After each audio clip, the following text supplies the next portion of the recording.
జాతీయ మార్కెటింగ్ విధాన ముసాయిదాపై రైతు కమిషన్ అధ్యయనం చేస్తుందన్నారు రైతు కమిషన్ చైర్మన్ కోదండరెడ్డి. రైతు పండించే ఉత్పత్తులను అమ్ముకునే వ్యవస్థ దేశంలో దశాబ్దాలుగా అమలు జరుగుతుందన్నారు. కేంద్రంలోని మోదీ ప్రభుత్వం 3 రైతు వ్యతిరేక నల్ల చట్టాలను తెచ్చిందని, వాటిపై రైతులు సుదీర్ఘ పోరాటం చేయడంతో రద్దు చేశారని గుర్తు చేశారు.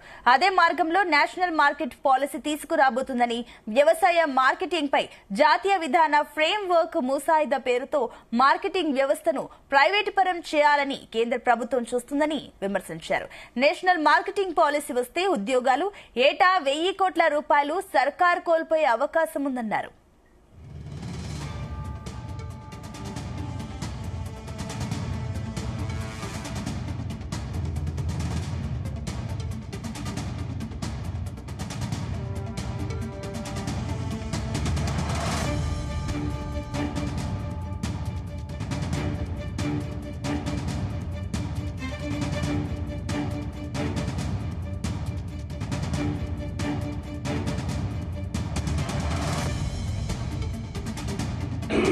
సో కంప్లీట్ గా ఇందులో ఏ రాష్ట్రం కూడా ఇన్నాం ఇంప్లిమెంట్ చేస్తున్నా ఏ రాష్ట్రం కూడా చేయని తెలంగాణ చేసింది పేమెంట్ ఇంటిగ్రేషన్ అనేది చేశారు. జనరల్ గా ఇన్నాంలో పేమెంట్ ఇంటిగ్రేషన్ ఆర్డర్